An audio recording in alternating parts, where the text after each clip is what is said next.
Our hamburgers are the finest, quality beef expertly prepared for extra deliciousness. Treat yourself royally right now. What a hamburger.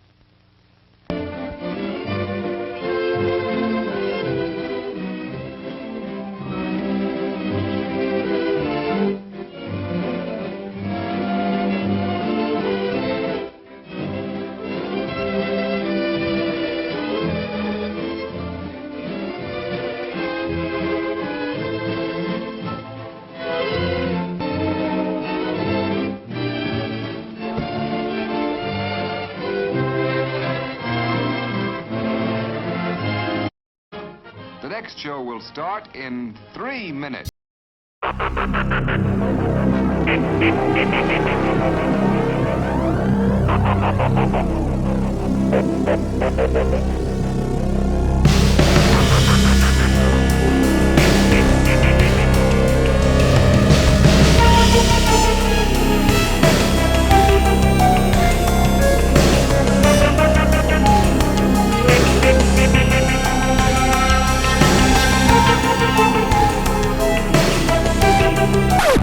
Hello and welcome to another episode of the Custom Underground Season 3. I am, of course, the real chosen one. That is the Mad Reaper. Here we are in all of our glory. Take it away, Mad Reaper.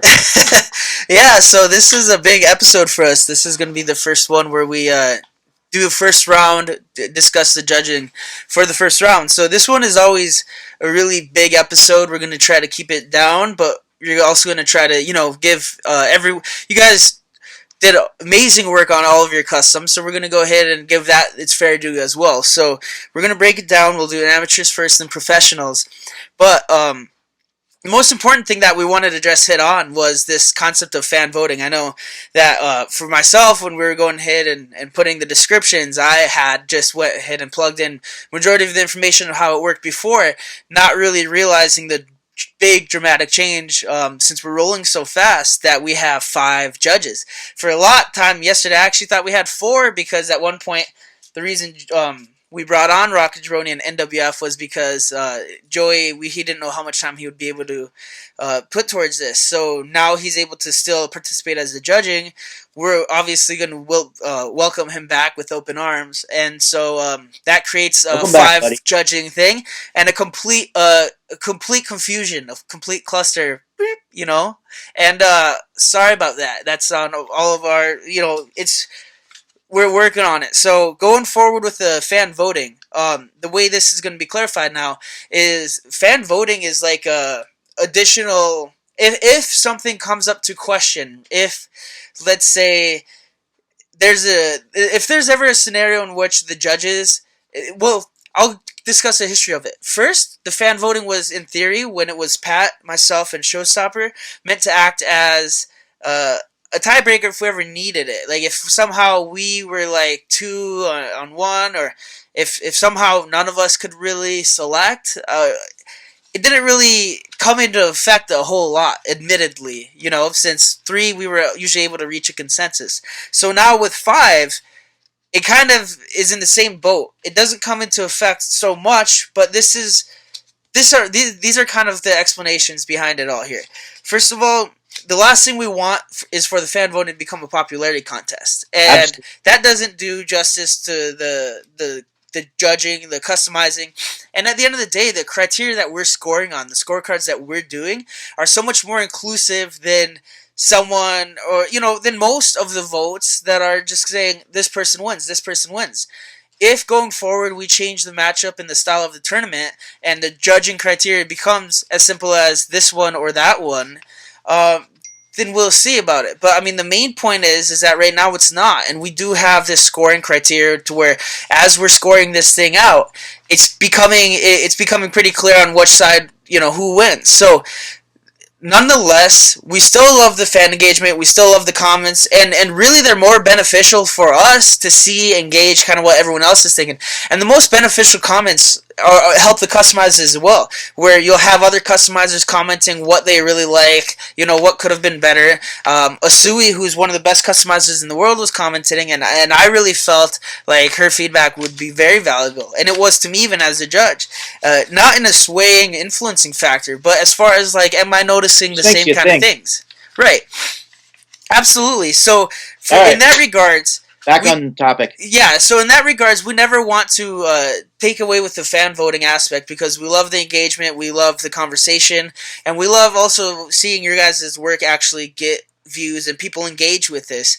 But for the main part here, you'll see, at least with how we're working this out so far, it seems like the scoring and 5 judges, we're going to come to a really panel, and so we're going to kind of find a way to where we're going to be a judging panel, and the fans will be more like a jury of peers. And so we're going to still iron that out, but for the main point here, Pat will still go ahead and run down at the end of this, or at the end of each matchup, who the fans by and large voted. And for the accumulation of that, it would be for the comments, and then for the poll results on the story. And that's just a pure number. So really, that's why we encourage everyone to vote on the story and comment. And if you're really crazy, vote on the story, comment, and go on Facebook.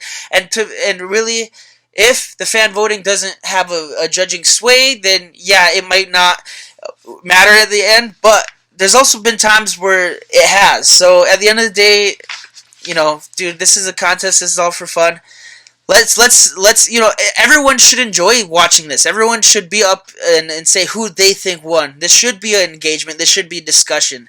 So that being said, all of us judges are going to do this here. We're going to go ahead and say it. It's nerve-wracking. This is Rocket Jabroni NWF's first time doing this judging for this tournament. We're really rusty, so we're going to go ahead and start rocking here. Unless, Pat, do we have any more housekeeping to deal with? Just the fact that the pros made this the most difficult decisions that I think we have as judges so far. All my pros were within 2 points of each other. So That's how great the competition out there was. That's how solid it was, and let's just get to it. And that really doesn't take anything from the amateurs too, which we had a really great amateur turnout this round, and that says a lot, because we've only had one person fell ill here this round, and then everyone else submitted. So an amazing completion for this season in particular. So our first round matchup here. I'm going to go ahead and share my screen. We're going to go ahead and get into this here, and let's see where we're at.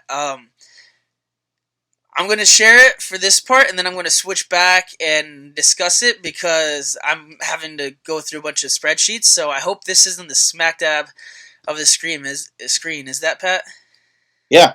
Okay, so I'm going to show you guys this first matchup here. We got for the amateurs, Friday Customs coming out blazing, and Mr. Milkman Customs. So, okay, I'm going to go ahead and stop sharing the screen, and go ahead, Pat, you can break down who scored first. Showstoppers, you want to go through?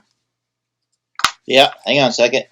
Oh, I could go ahead and discuss what Rocket Jabroni wrote for these too. For Rocket Jabroni, we went ahead and I'm not going to go ahead and read the individual numbers for each one. We can post those later or something, but it's going to get really intensive here. But for overall presentation, he had 10. Well, I'll say the total scores. But we are judging on overall presentation out of 10. Painting, decal skills, out of 10. Likeness originality, out of 10. Complexity, out of 10. Workmanship, out of 10, for a total out of 50. So, Rocket Jabroni gave Friday a 48. He got a 10 in the areas of overall presentation, likeness originality, and workmanship. And he's not sure if you could call Friday an amateur. He likes the details on the mask and shirt. It loses complexity points because of the plain attire. The mask is oddly shaped and the line work is a little rough, but nice. Oh, so this is for a different one. Never mind. So this is for the second one. But yeah, so that's the comments right there about the plain attire from Rocket Jabroni for Friday. You want to go ahead and discuss Showstoppers? Showstopper gave all 10s for 50. Oh, damn. That's worthy. And I did the same. I really think that the overall, I feel Rocket Jabroni's comments and the attire is somewhat plain, but I thought the amount of detail work that he put into it, we had work in progress pictures, and he really detailed, which is important if you're doing this, that you can do that because it does show us the work that you put into it, and I felt that he deserved that. So No, I agree. For me, I also had I had 49 for Friday. For me, the only thing was the likeness. I felt like Evil Uno was maybe a little too thin, and I know that's kind of nitpicky, but if I'm envisioning a 50, I think maybe Evil Uno should be a little more rounder. But for NWF, for Friday, he ended up getting a 48. He said that his scan really stands out and makes this custom of the round for the amateurs. Wow, which is huge praise. Sculpt work on the body is excellent. Paint work is very clean and neat. Part choices not accurately reflecting the body type of Evil Uno are the reason for it not being a 10 for likeness, although I'm aware of the difficulty of obtaining these parts in Friday's area, which is, wow. So as we were discussing these, you guys are going to see a lot of similarity between the NWF and I. On Bubble Squeak's podcast, he talked about how we're really similar in that detail sense. And I've always felt like NWF is like the UK version of Mad Reaper in terms of the figures he produces. So it's really crazy to read that because that was right in line with mine. Going to Mr. Milkman too, NWF gave a 29. He said it's a unique and unexpected idea. It's got a great idea with making the scans interchangeable. Would like to see the unmasked scan modded to reflect the hair accurately. Paintwork would benefit from watering and applying more layers of thinner paint, which is actually right there along with what I said as well. And so Mr. Milkman, and for the record, these are the first time I'm going through their scores right here. We discussed them as we were scoring them, but if we had any questions, but this is the first time I'm seeing his official scores and reading them along with mine. So for Milkman, I had a 28, and so Milkman did a great job, and this isn't anything against him. This is going to be a lower score altogether for the amateurs just because of the room for improvement. That being said, Friday does have an outlier of a score here right off being number one. For Milkman, I just echo NWF sentiments. Go ahead, Pat. and also keep in mind a 50 for the amateurs may not be the same thing as a 50 from the professionals. Oh yeah, that's we're on that kind of scale a little bit. So I think for hand doing the maple leaves, he did a really good job. He practiced on that countless times, so he did a good job there. I pretty much echo everything that you said, and I gave him a 30, and Showstopper gave him a 26. Okay, and yeah, and so Rocket Jaroni, the last one, gave Mr. Milkman 29. He said the mask is oddly shaped and the line work is a little rough. He liked the interchangeable head and the use of cloth wristbands. I like the cloth wristbands too. I think they might have got a little bulky there, but it still definitely helps to have those different textures. So for the first one, Friday is moving on from that bracket. Just want to add, it's really, really more difficult than it looks to make a mask, and for a lot of these amateurs, it's their first attempt at making a mask, so I encourage them to keep trying, keep putting forward, keep pushing your limits. Oh, absolutely. Going forward, I mean, the amateurs, we'd love to see you guys, if you guys get eliminated, we'd love to see you come back for the next season and see this improvement. For the next matchup, we got KBD and Burt Figs here. So while Pat goes ahead and pulls up that score, I'm going to go ahead and share my screen here and then show you guys what we're dealing with. KBD over here. Sorry, KBD, I forgot that second E. Or it got cut off. And Burt Figs. So we got Jervis, what's his name? Jervis Cottonbelly and Jarvis, and Conan O'Brien as a luchador here. So this is the matchup. We're going to switch back to the screen here so we can cycle through the scores. Go ahead, Pat. Okay, I gave 7s for KBD down there, except for the likeness and originality, which I gave an 8, for a total of 36. I feel like overall it's a good custom. Needs to clean up a little bit. It's a little rough, but it's good for someone that's been out of the game, coming back. First custom, I think he said, in a year. So he did a good attempt. Oh yeah, I agree. Should we just go ahead and go KVD and Burt Figs? Okay. Bert Figs won the fan vote, and I gave him a 42. I thought everything was really good. The one thing and this is very nitpicky on me, I felt the jaw on his figure didn't quite fit Conan O'Brien, but that's a nitpicky thing. Right, So, right. Yeah, absolutely. And so you have KVD or Burt Figs winning that round? I do. Okay, so for the NWF, I'll go ahead and read off his scores here. For KBD, he ended up having a total of 31 points. Burt Figs, he ended up having 37. So he had NWF had Burt Figs as a victor here. For the comments for KBD, he wanted to say he likes the sculpt work on the stomach. Scan is recognizable, muscle highlighting. He really liked those. For Burt Figs, he said unique choice, well executed. Yellow is notoriously hard to layer, and this looks like it's been well done, which I would second. And good sculpt work on the mask and the back of the arms. And so that's great right there from NWF, and those really echo a lot of mine. I had it 37-43 KVD to Burt Figs, and I really like KVD's attempt. A lot of the paint was a little sloppy though for me, but that's also because you took really good pictures too, but that doesn't count against you. But working on in the future, definitely look up some of these YouTube videos on wet palettes. I think that's going to be a big difference between the paint applications between a lot of the amateurs and a lot of the professionals, is how thin your paint is applied. And Burt Figs, I thought it was really well done too. The yellow, the sculpting, and then the sculpting on the arms and on the biceps and on the forearms was a different level of complexity that really put it over for myself. And then Rocket Jabroni over here, we got KBD and Burt Figs. So he's got 39-32 actually. So actually Rocket Jabroni's got KBD winning. He said a unique character choice, unique character choice. Yellow app painted pretty well. Joint areas around knees are unpainted. So he's talking about the yellow and Jervis, which is why I got confused because Conan's yellow as well. And for Conan, he had 32, and he said he appreciated the attempt at the custom skin tone and shading, but it was just a bit messy for me. Great sculpting on the laces on the back of the mask. Paint designs needs to be cleaned up. Perhaps did he get these mixed up? I think the attempt at skin tone and shading, he's talking about Burt Figs. Or he's talking about KBD. Yeah. So I think Rockets Running might have got these mixed up on his scorecards. Like I said, we haven't reviewed these yet.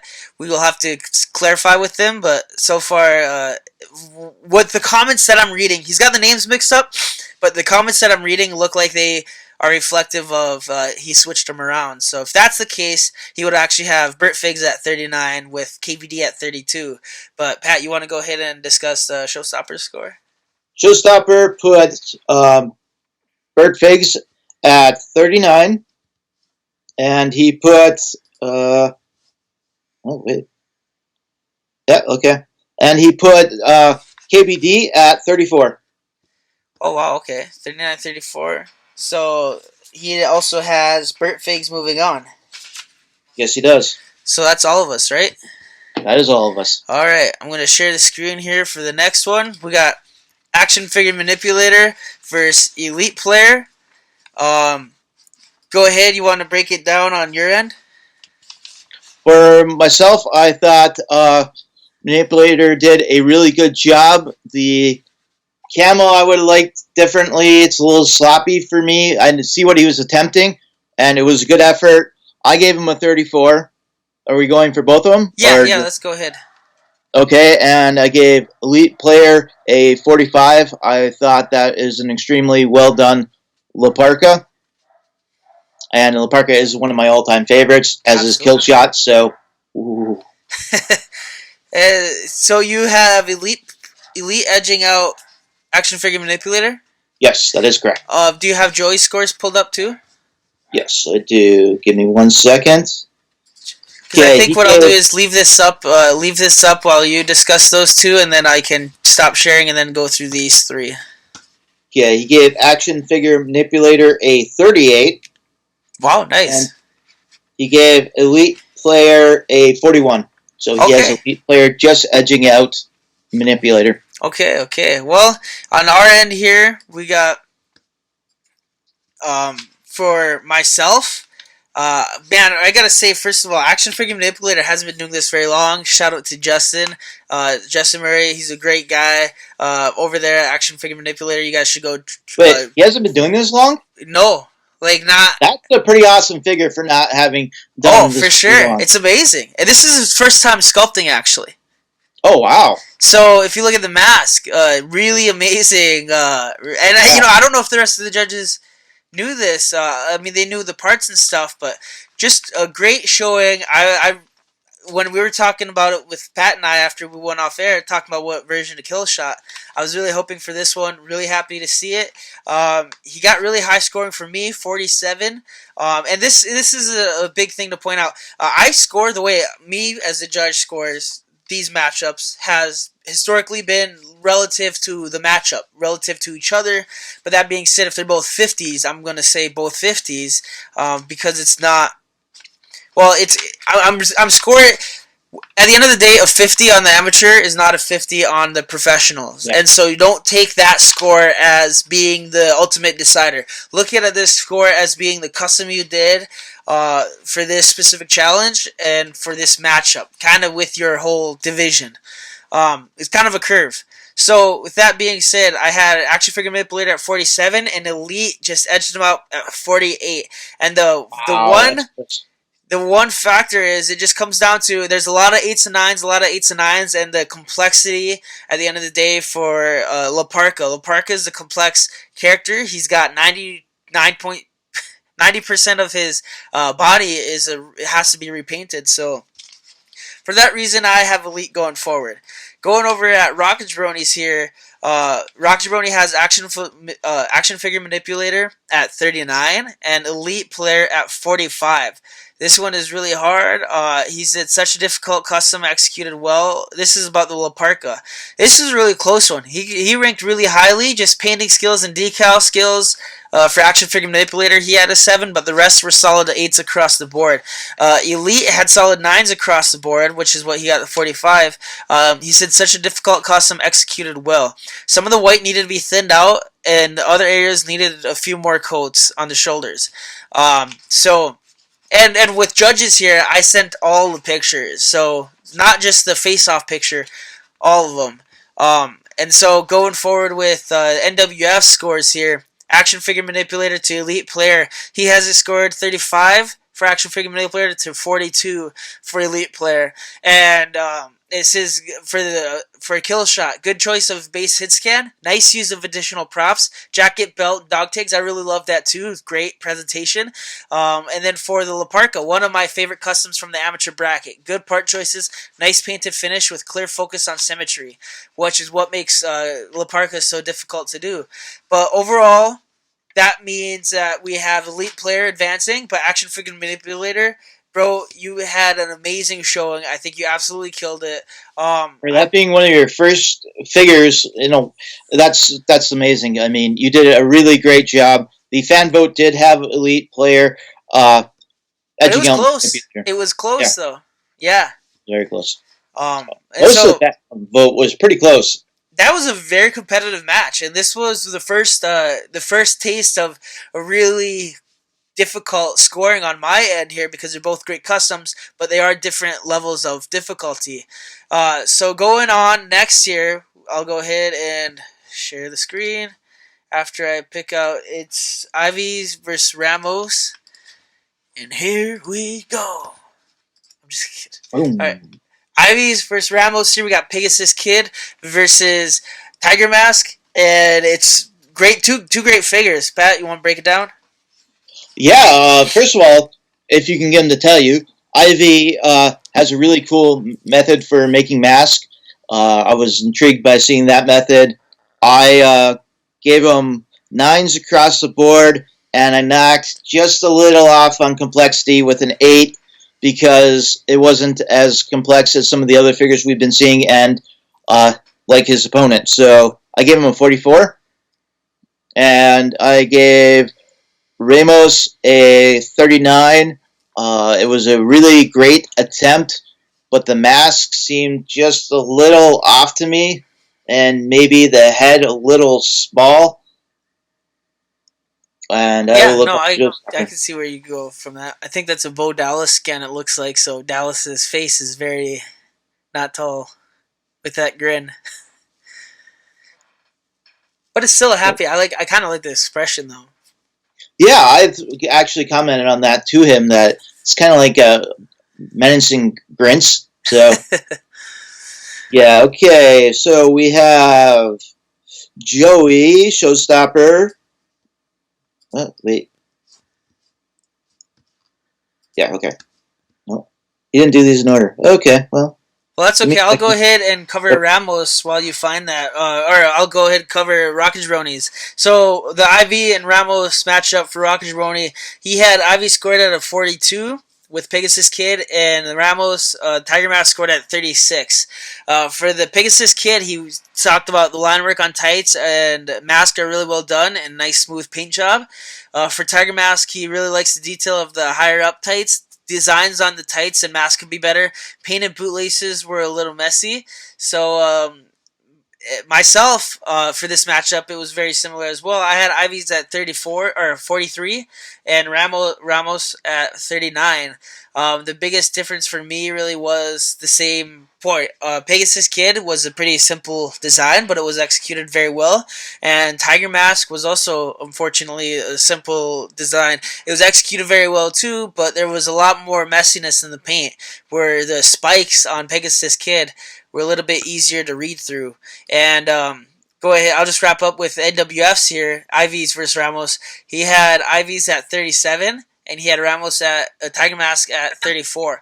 So for Pegasus Kid, he said good effort and instantly recognizable. Paint is clean and smooth in appearance. Design work on the mask is good. Design on the tights slightly inaccurate. As far as the Tiger Mask, he said good part choices. Like the sculpting on the torso and mask. Good attempt at the mask design work. So yeah, showstopper. But I mean, so going back to that Pegasus Kid advancing 2 on NWF scorecards. Okay, so he has Ivy at 39, and he has Ramos at 34. So he has Ivy advancing, which is also what the fan vote said. Yeah, so we got Ivy advancing 2 on that side. So let's go ahead and wrap up the rest of the amateur or the next side of the bracket. You want to go ahead? I'll pull up the picture here. This next matchup is Brady versus. This was Rey Mysterio of Brady's versus Anonymous. Pat. Hang on. Okay, here we go. Well, you know, Brady is stuck at home. Doesn't have a lot of supplies. He wanted to still compete, and so he put forth the best effort that he could. I gave it a 19. I thought Anonymous absolutely nailed Shark Boy. He's so proud of this figure that he's going to make Shark Girl, which is really cool. And I gave him a 49. I thought he really nailed the Shark Boy. Yeah. And Joey? I was going to say Showy. That's fixed. Call him that from now on. Showy. Why don't you read NWFs and Rocket Jabronis? Alright, I'll go on my end here. We're going to go ahead and go. For me, I had Brady at 20. I had Anonymous at 49. Brady's, he painted Rey Mysterio. Not a whole lot of detail, not a whole lot of design, but going forward, you're going to definitely want to water down your paint. You're going to want to make sure it's really smooth. That's going to be your biggest time there. Make sure you're doing multiple thin coats. Anonymous is great figure. Just a little bit of the line work was a little off, but this is already I would say close to professional quality stuff. This is one of the best figures of the amateur bracket this round, so you got a 49. From Rocket Jabroni, though, he had it scored very similar. He had Brady at 24 and Anonymous at 45. He said for Brady, they essentially just array repainted all pink, no designs. And then for Anonymous, he said paintwork is really impressive, especially with those logos, very clean. And lastly, so he got Anonymous going forward too, which is a huge score too, coming from Rocket Jabroni. NWF got Brady Anonymous scored 23 to 44 with the Shark Boy advancing. He says as far as the Rey Mysterio, good effort. Paintwork would benefit from being watered down and applying multiple thin layers. Little to no modification, and this is reflected in the score. More images needed. As far as the Shark Boy goes, 44, great likeness, good color palette, mask looks great. Detailed painting of logos could be neater, but overall effect works. So that's us on our end. And then we have Showstopper with Brady. I'm not going to say the last part of that. 26 overall, that's what he gave him. And he gave Anonymous a 41, all 8s, and then a 9 for workmanship. Okay, stick on it here because we're going to go to the next matchup. No. With Joey. We'll start with Joey. Okay, what's our next matchup? Yeah, that way we can... I think that will be better for the momentum-wise. So we got Megatron. Flow-wise, here we go. Next matchup, we got Megatron with the Bandito versus Jax with the Fiend. Unpainted. Unfinished. So this is going to cause a little bit of a discussion here, but go ahead, Joey. Or, well, Pat will read Joey's. Megatron got a 31 from him, and Jack got a 27. Okay, very nice. I think personally, let me get my things going here, that it was a great sculpt. He probably took on a little more than he could obviously finish, but I thought it was a great start to his figure. And if he could have painted this, it would have been great. But unfortunately, he couldn't finish, so I didn't give him a score because it's basically a did not finish DNF. Right. But I gave Megatron a 22. Megatron a 22? Wow, I mean, I can absolutely see that as well. For me, Megatron was a 22 for the exact same reasons. It was a little messy. For me, this is where it gets a little different. For Jack, I actually have 23. And this is my rationale. I gave him 0 points for painting skills. But as far as the complexity, the likeness, the workmanship, and really those three, because the overall presentation he only got a 2 on, those three were really high for me to put that ahead of the Bandito. You see this kind of being reflected in the fan voting here. And this was a point of contention amongst the judges, with Joey really advocating the stance that, it's finished and we gotta hang on with that. And as much as Jack might be the better customizer here, have the better custom, and we can agree to that, Megatron will go forward in terms of Joey's eyes because, and the rest of the judges, because he finished, and that is ultimately a precedent that we need to set because we can't have other unfinished customs necessarily be showing up. But either way, this year that we have only 2 weeks to work on your custom, so you have to plan accordingly. And in these times, it's probably hard to get some parts that you may be looking for, but you do have to, unfortunately, complete it, and so Megatron will advance. Well, yeah, and so just to top off with what Raka Jabroni said, Raka had Megatron and Jack as 32 versus 31 for a lot of the same reasons. For the Fiend, he would say, wish this would have finished. The sculpting looked great, so too bad Jack didn't finish. As far as NWF goes, he also had it 31 to 30 with Megatron advancing, and ultimately he did the 0 on painting skills as well. For Bandito, he said a fair effort. Paint needs to be watered down. Photos must be more clear should he progress to the next round. So Megatron definitely focus on cleaning up your paint and taking clearer photos. Jack, you got 30 because he said he could tell this has a lot of potential to be special. It's a shame this was not completed. This is reflective within the score. So again, Megatron is advancing for that reason over Jack. So that matchup's going to be Megatron versus Anonymous. Going forward for the next bit here, I'll go ahead and pull up the matchups if you want to get the ready. We're going to go Havoc Figs and Strong Style Customs. Strong Style Customs was actually our Showstopper Challenge winner here, which he took 72 extra hours. So when you guys are looking at this and you see the Bandito here on the right side with the entrance armor and the hat, or the sombrero, you know that he had some extra time. Havoc Figs to the Luchasaurus here. If you need a moment too, Pat, I can go ahead and roll into this. All right, take it away. Yeah, so for Rocket Jabroni, here, I'm going to go ahead and cut off the screen because I don't want everyone seeing Rocket Jabroni's scores. For Rocket Jabroni, he had Strong Style and Havoc Figs. At Havoc Figs 33 for Luchasaurus, he said tough to tackle on a project like Luchasaurus in 2 weeks. The likeness is there, but it just needs to have cleaner paint job. Tattoos need to be more saturated. Mask sculpt could use more detail. And for Strong Style Bandito, he got a 48. Same boat with Frage. I can't call him an amateur. But, well, he definitely is still, which is amazing. He's a great, very fast rising talent. But same boat with Frage. Great accessories, paint job well done. Love the chains on the tights and the hands. So he gets a 48.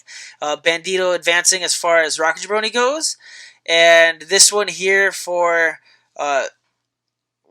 NWF, he has it scored 33 to 42 with Bandito moving forward. He said the Luchasaurus was a good effort with the complexity of the tattoos, but focus moving forward should be overall cleanliness of the finished product. For the Bandito at 42, he said he liked this one. Painting on the tights look clean. The blue really stand out with the blue or with the wash that's been added. Mask is a good effort. The use of jacket and sombrero complete the custom. So I completely agree. My scoring was pretty reflective, except I really liked Bandito, given the fact that I had just released one, and a lot of this reminded me a lot of my own work. Wow, that's a huge compliment. Yeah, he did it really well, and it's Brady.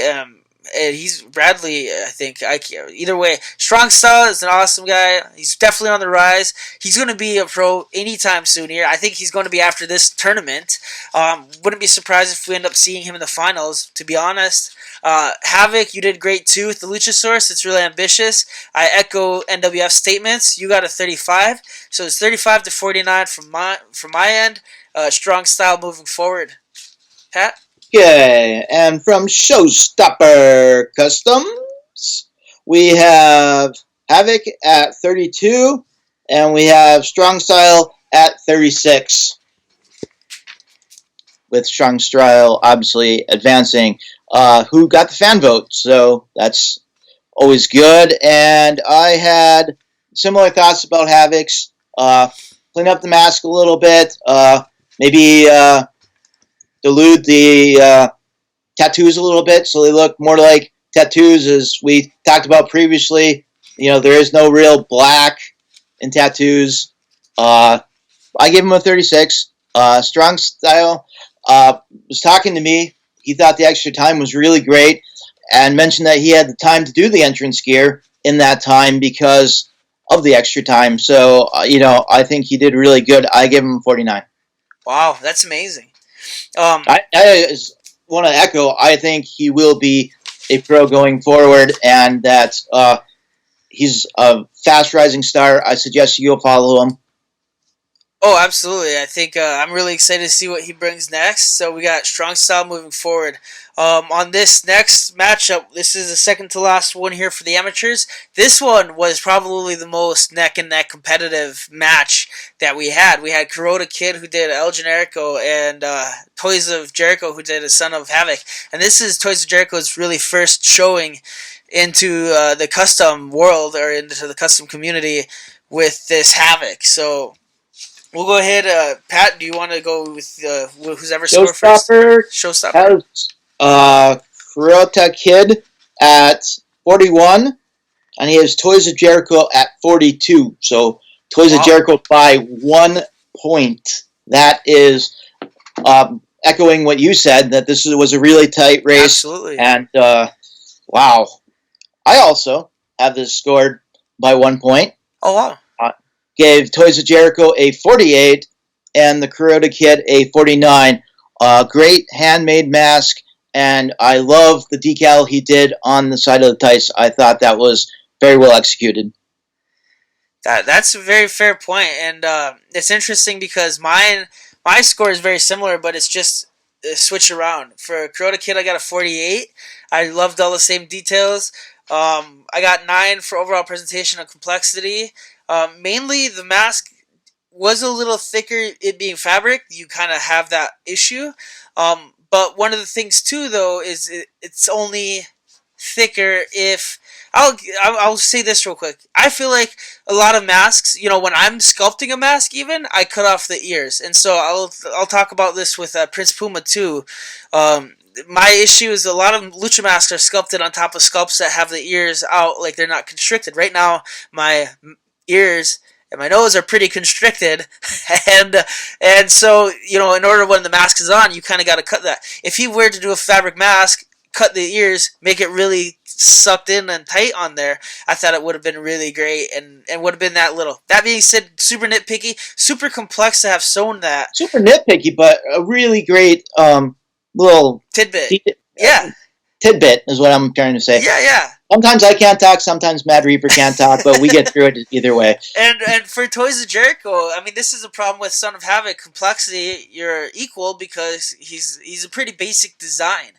But for overall presentation, it did get a 10 from me, and this was mainly due to the sculpting details. And this is how much of a hair, for me, this contest came down to.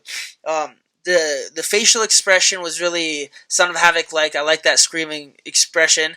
But it was the details in the mask, the little seams that he could do, and then the little folds of the fabric surrounding those seams that showed to me a detail, or at least an attention to detail, that is really interesting to see how this is going to play out.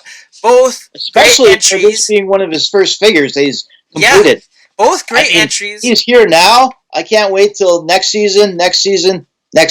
Right, and Kuroda Kid, amazing entry too. He's right now. He's in Italy. He's in UK studying. Was now I'm sure with the lockdown. But man, for him to compete and bring his skills here, it really showed his strong suit. And he's great at cloth. He's great at painting. He's very well rounded. You can see this is a solid custom. It's a very tough matchup here, and both these guys should be proud to be on the upper echelon of the amateur bracket. For Rocket Jabroni, we went ahead and Kuroda Kid was 44 against Toys of Jericho, who was 43. He scored on the same side of Pat here, with Kuroda Kid being the removable mask. Very well done. Fabric elbow pads were a nice touch. Great job on the tights logo. For Toys of Jericho, only amateur to sculpt seams. Good job. Hard to judge Son of Havoc because his attire is pretty plain. So it comes down to me, or comes down to similar what I had said as well too. So I can see how it goes either way, and I'll read NWF's here. NWF had Kuroda Kid at 42. Oh man, this is crazy. Yeah, he had very similar to me. He had Kuroda Kid at 42 and Toys of Jericho at 43. He said the fabric mask and elbow pads have been used to great effect. Realistic stitching, paintwork is good. Some noticeable brush marks. That was for El Generico. For Son of Havoc, good custom. Really like the scan. Good sculpting on the mask with nice stitching detail. Beard is really nice. Part choices work well and very clean finish. So, who did Joey have? Joey had Toys of Jericho. So that's a split decision. 3-2. 3-2, yeah. Toys of Jericho's advancing. Matt, and again, Kid didn't make it easy. This is a split decision. You can tell people all you want about customizing, but you have to really listen and hear what they're saying. And Toys of Jericho has just absorbed that information like a sponge. And yeah. It's really showing off, and this could have gone either way. I'm very happy for Toys of Jericho to advance. Keep putting out great work. Oh, absolutely. I completely echo that. And last but not least, we have the matchup here. Unstable 1047 taking on Rated R Customs. This one is really pretty evenly matched here. We didn't get a lot of pictures from Unstable Customs, but I'll go ahead and break down Rocket Jabroni's score for this first. For Rocket Jabroni, the Blue Blazer ended up getting a 34. Pentagon Jr. got a 38, so Rated R moved forward. For Blue Blazer, he said not the best part selection, a bit too chunky. Painting on mask could be better. For Pentagon Jr., he said tough custom to do. Paint job on the mask is a bit messy, but pretty good for a complex design. Also, a good job on the tattoos and shirt designs. I don't think he should have pockets on the side of his pants, though. And so that's for Pentagon, and that's a fair statement that really echoes mine as well. For for this matchup. Liked I liked the Blue Blazers cape. I really thought this was really equal and compared to Pentagon Sash and the way Pentagon was executed. I had it 25-28 with Pentagon going forward. It's really close, fives across the boards and then sixes a lot for Pentagon. Definitely focus on your painting, guys. Like thinner coats, take your time, really focus, and don't be afraid to redo it. White's really hard with the Pentagon design, but the blue, you could have really used a lot of touching up on the Blue Blazer to really put you up there even a few more points. With NWF, he had it scored similar. He had it 26-32. With the Pentagon Jr. going forward. With Blue Blazer, it was only one picture sent, so only judge can base on this. This is a fair attempt and recognizable as a character. Pay-on mask needs to be neatened up. As far as the Pentagon Jr., he liked the effort on this one. The t-shirt designs from both front and back look good. Good attempt on the tattoos. They aren't easy, and NWF knows that as well. So, Pat? Yeah, so Unstable, I have very similar to Showstopper, which I'll tell you in a second. I have them at 26. Pretty much everything that needs to be said has been said. I have Rated R, who won the fan vote, at 35. Again, I can't add anything to the conversation. Showstopper had Unstable at 29, and Rated R at 34. Yeah, it was really... really, really close here. So, and just to reiterate, pretty much what Mad Reaper said, I think last week, is when you're doing a Pentagon, that checks all the boxes. That's very ambitious, and so great job.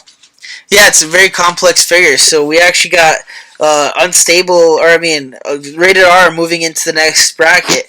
So, these are the winners for this updated bracket. We got Fry-J going forward, Burt Figs going forward, Elite Player going forward, Ivy's Custom Figgies going forward, Anonymous going forward, versus Megatron.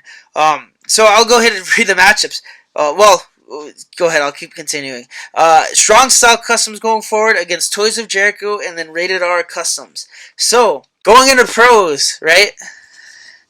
I'm going to pull up the graphic here. Man, the pros. This was an amazing pro round. Pat, you want to just talk about this pro round in general here real quick? Well, as I said in the beginning of this, I don't have any of the pros more than 2 points apart from each other, and that's something that really hasn't happened before, and it's really amazing, and I think it's very similar for the judges across the board. All these matchups are super tight. I think in most cases, if not all cases, any of these could be going forward. It's just who you have it up against, but they're all worthy of going forward. And it was tough as a judge to judge these.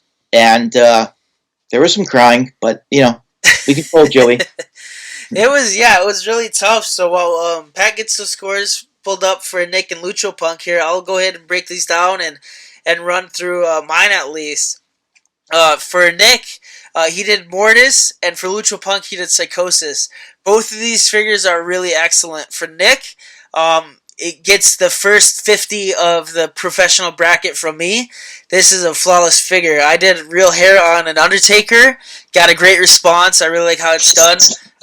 That's really tricky to do. That being said, this Mortis, it really looks well done. The way it comes out of the mask, if you guys know how you root real hair, and the design of this mask, what a sly, genius choice of Nick to do. So that design, along with the stitches on the chest work, really put it over for me. It's an instant 50. He could do entrance armor, but this is a 2-week figure. Nick, to do this in 2 weeks, this to Nick's level is just insane. I don't know how he can do it. And Lucho Punk did not make this easy either. This Psychosis is great. The tattoos are spot on. The symmetry is there. The designs are there. The mask looks great. For me, it really came down to the paint job is great. Everything about this custom is great. For me, Lucho Punk got a 44. And the biggest contributor to that, for me, was ultimately the paint design. I love the black. I love the black and white, the way it's done. I would choose the same as well if it wasn't for a tournament purpose. But for the tournament purpose, I really felt like, as well as you executed the details in Psychosis, that the black kind of hid a lot of the beautiful work that you really did in it. And so it kind of suffers from that Son of Havoc where it's a little bit too much black.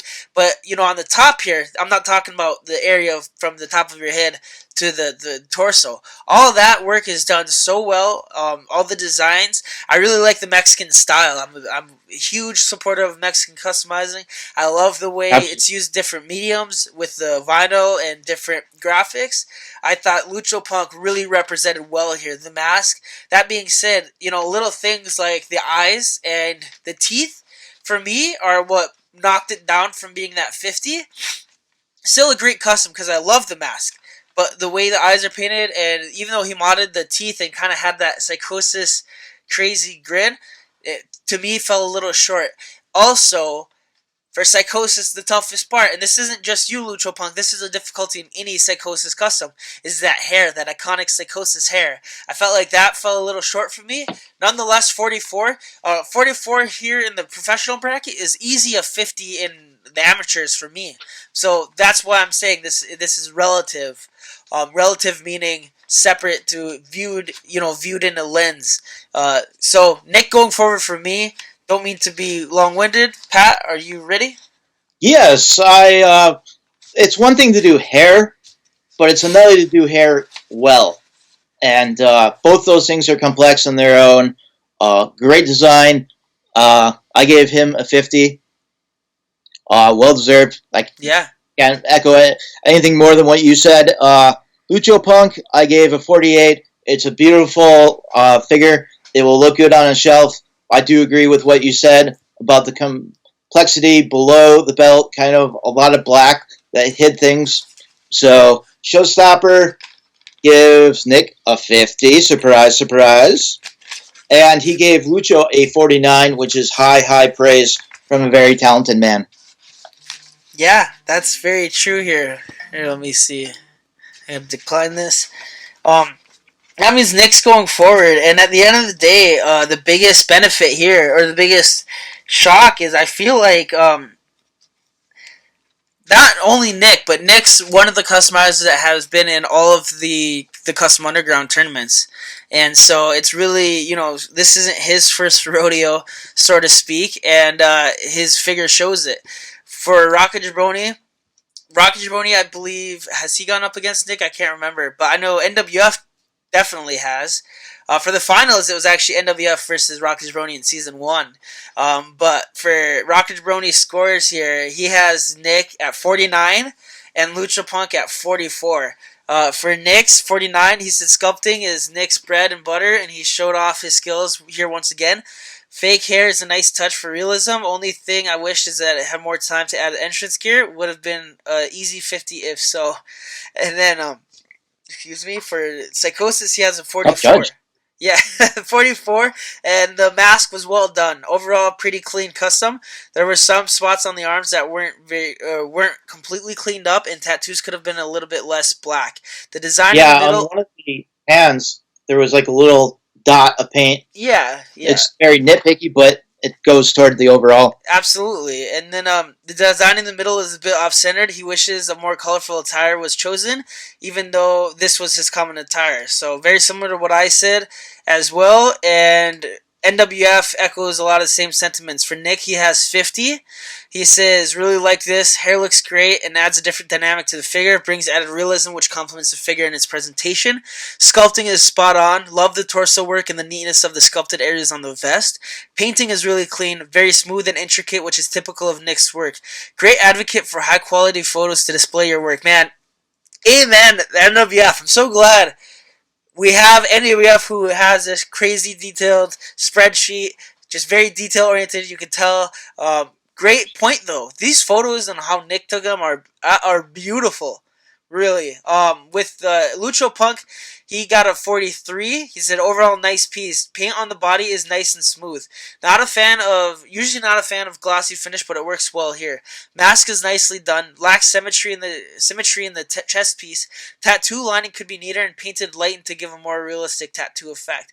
But still, man, Lucho Punk brought it too. What a great matchup.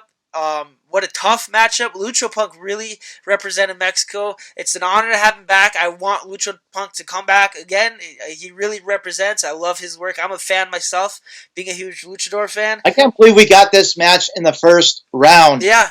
It should be like a final. I mean, Lucho Punk's really great. He does represent Mexico very well. I hope that he'll return if the option's available and come back for future seasons. Yeah, we said there's going to be a lot of... Yeah, we said there's going to be a lot of high-quality casualties, and this is definitely the first one, Lucho Punk. But Nick will be advancing to the next round. I'm going to go ahead and pull up the next match here, which also features a Psychosis. And I'm really excited to see what... I'm really excited to see what the judges weighed on this one, because this one was really, really close for me. It was Gustador versus Chase, and for me, both equal figures, both so much color. They made it really tough to tell. But with this being said, the colors are everything that I love about Lucha Libre. You know, I just love the colors, the mask designs, the saturation, the craziness of the costumes, and these guys both showed up. So, Pat, you want to go ahead and break in at least your personal one, maybe, about Gustador and Chase? Okay, Gustador. I thought this was a really well done figure, very colorful. But again, below the belt, it's a lot of blue, which is the same thing, just kind of with the black of our previous one. But that's the design. I mean, it is what it is. I gave him 48. Chase, who won the fan vote, I gave a 46. So you have Gustador winning. Just fairly. I mean, they're both great figures. Our job's hard. It's very hard. Very hard. There are people in the comments saying, I'm glad I'm not a judge. So that tells you how hard our jobs are. And what did Joey have on this one? I think this one was such a tough matchup, man. Give me 1 second, if you will. If you will. I can go ahead and talk about Rocca's here real quick. The way Rocca scored this contest was Gustador Psychosis he had at 43. He said he loved the tire choice. The paint, the blue was painted on smoothly. The mask is on the big side. Wrist gauntlets missing laces. White outline on the back is not as clean as the rest of the custom. Also, the tattoo appears to be missing unfinished question mark. And for Chase, he had a 44. Pants were very well done. Loved the chains and suspenders. Lost some complexity points due to using a ray. No tattoo work needed and mask was modified. But he had it 43 and 44, which is actually really close by how I had it. Gustador I had at 46. I absolutely loved the Psychosis. I loved the mask. The one thing is the expression is spot on. I think that's the Psychosis Jack scan. The bad thing is, I think, is it doesn't really look like it was shrunk down at all, even though we didn't probably have time to. But it looks a little big, you know, and that's Psychosis' mask in general. But it looks like the forehead is a little bit disproportionate. But nonetheless, that's nitpicky. I didn't knock anything for that. For me, it came down to the nitpicky things. The pencil on the tattoo. Lucho Punk's tattoo was really visible. Your tattoo wasn't, so I don't know if he was maybe supposed to not have that, or if that was supposed to be really faded, or what the deal was. But it really made me question it, and that was what kind of took me out of it. For Chase, I had 47. Great custom everywhere. Really came down to, I echoed a lot of the same sentiments of Rocky Jabroni. It's a race, so there's only so much there. But the belt work, the work you did on the torso with the chains and the belt and the suspenders really brought it up to me. And then the gold, 2 shades of gold in those letterings on the 619. If you guys look really closely within the gold, he had different higher lighted golds. And I know Chase was coming into the pro bracket. He almost wanted to be amateur. This is my Mad Reaper fault doing. saying he's so good that I think he should be in the pros. And he felt like he was. This is his first custom in how long, and he didn't know if he still had it. But brother, you still have it. I think you really pulled out a great custom. I think whatever insecurity you had or questioning you had on your own skills, you should put aside because you persevered. You put out an amazing custom, You an still amazing have figure. it. You still have it. And you still have it. And so that's from me. You just need a little wrestling chant every now and then. Yeah. And so Okay. that was my scores. Did we do yours? And Yes, we did mine. Okay. Joey's. So, Showstopper has Gustador at 43, and he has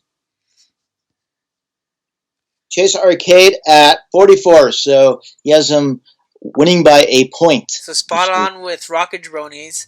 And NWF's has Gustador at 43 and Chase at 47. He said, for the Psychosis mask looks great, good use of 3D printing, customized belt is a nice touch and plays into his wheelhouse, paint work is as a whole is good, there's paint rub on the back left shoulder and marks on the back of the arms, paint work on the back upper torso has a few marks, the head looks to be a little too long from the jaw to the top of the forehead. That was NWF's remarks. Great feedback. And for the Ray, he likes this. The paintwork is particularly good on the legs and leg logos. The suspenders are a nice touch. I'm guessing NWF's talking about the same thing I'm talking about, which is the two different tones of the gold. And sculpting on the mask is good. Paintwork on the mask is not clean, particularly with the gold on the back of the mask, like the addition of the chains. So great work for you, Chase. Adding those elements of the chains really seemed to be something that a lot of the judges clung to. So 47 to 43 here for NWF, which puts Chase ahead, advancing to the next round.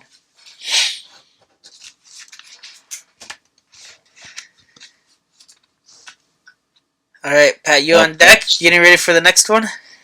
What's the next one? Forbidden Figures and Mac Decals. I am printing Forbidden Figures. It's really good, and for Mac, who I have 1 point underneath. I think any other round, maybe, perhaps, Mac Decals would have won this with all the amazing decals he put on there, all the work he put in there. He even has the belt and the design on the back of the belt. I gave him a 49, and I gave Forbidden a 50. For those who don't know, the armor is magnetic. It comes off. And that is a really cool extra feature that I thought he added. Yeah, so you want to go through what Joey said on it? I will talk about the matchup, though. Forbidden versus Mac. Just to underscore what Pat said, this was a very tough matchup for all of the judges because Mac Decals, well known, his wheelhouse is decals. Again, comes with a super clean custom. It's so clean. There's very little flaws, just like all of Mac's work. And then Forbidden really comes out of left field here. Really brand new on the scene. Only been customizing wrestling figures for 2 months. Wow. Yeah. And so before she'd actually customized dolls, and so now she's drifting into wrestling figures, and she's just killing it. So, what an honor to have her part of the tournament. If you guys aren't following Forbidden, you guys got to go follow her now. She's just killing it. I'll Also, have my as far as comments. I'm aware, our first female combatant. Yeah, I believe so. I mean, I don't want to. I mean, I'm making an assumption, but it's rude of me to ask. So I guess Forbidden, if you're watching this, please chime in. But you're an amazing customizer. You want to go ahead and discuss Showstopper scores? Showstoppers scored this exactly the same way I did, with Forbidden getting a 50, Mac Decals getting a 49. I can't say enough great things about Mac's Mr. America. The decals on there are perfect. It's flawless. Just unfortunately happened to be up against Forbidden. That's the matchups we talked about. There are going to be high quality casualties, and this is unfortunately so far one of those. Yeah, And I mean, this is. I'll go ahead and discuss Rocket Jabroni's critiques now about this, but this is such a close contest. It really shows how the scoring is relative to the matchups, but Rock Jabroni had Forbidden at 50. Perfect figure, perfect score. Mac Decals at 48. He said for the Drago, I can't believe this was done in a 2-week period. If I could find one critique, it's that the entrance gear is a tad bulky. Otherwise, it's perfect. And for Mac Decals at 48, unfortunate matchup. As always, super clean. Blue base looks like it came straight out of a Mattel factory, not painted. Interesting and unique method. Execution is flawless, just the mask is not as complex as the others. So that's a great point there from Rocket Jabroni. He has Drago going forward, Forbidden just coming out, going hard out of nowhere. I don't think anyone expected this. This was really a dark horse, and she really brought it. For NWF scores, it was a 52 from Drago for Drago versus a Mr. America who's a 48, and we can't. A 48 from NWF is a huge, massive compliment, and you still lose to the Drago from NWF just because for the Drago, fantastic use of 3D printing and mixed media. Painting is really vibrant with great use of tones and shades of blue. Head scan looks spot on. Really like the blues. Paintwork is very clean with good design work on the tights and wrist gauntlets. Slight paint rub issue with the knee joints, like all of us. As far as the Mr. America 48, being a decal designer, I really appreciate the effect and accuracy that Mac has brought with this. Good use of alternative techniques to make the mask removable. Flag design going from leg to knee pad looks flawless. Eye and mouth holes on the mask are slightly rough. Mask decal has some creases and paint missing from the base of the mask at the back. So this is just really, being very specific, detailed points. But at the end of the day, NWS also has Drago advancing. So for me, I just want to take a few words, but I had made a Drago before a few years ago at this point, and I know how difficult it was. And this Drago Forbidden blows mine out of the water. Just the use of 3D printing and its application on with the symmetry and its application on this Drago was an amazing choice from Forbidden. Really taking notice. Really a new fan. I tried when I was looking for the work in progress pictures, being the guy that, one of the only other guys that I know has made Drago, or one of the only other people, that have made Drago, and knowing how difficult it was, I was like, oh, it's going to be tough to mold the spikes along the arm and get them at the articulation point. So I was aware of a lot of those challenges when I was viewing her work in progress pictures, and as it came together, it was just more and more amazing, and I can say that this custom is flawless. This looks just like, the armor may be a tad bulky, but speaking as someone who does a lot of entrance armor too, that's really the difficulty. It's always really tad bulky because making them magnetic and removable is very tough, and especially with Drago's intricate, crazy armor. I can't believe this was done in 14 days. This is amazing, and not only that, I was really looking forward. I was wanting to be nitpicky from the transitions. I didn't even know Forbidden. I didn't know anything. I was just grading this, and I was critiquing it hard. I was trying to look for a flaw between the transition from the leg to the spikes, on how the spikes were placed in. Couldn't find it. Smooth, straight. Perfectly sanded, and then the painting, I was looking for something like that. Flawless, so vibrant, so much saturation. You could tell her work with dolls has transferred into these impeccable painting skills that have really translated and bringing a whole new area. And as a guy who just had a baby girl, I'm really excited that there's another badass.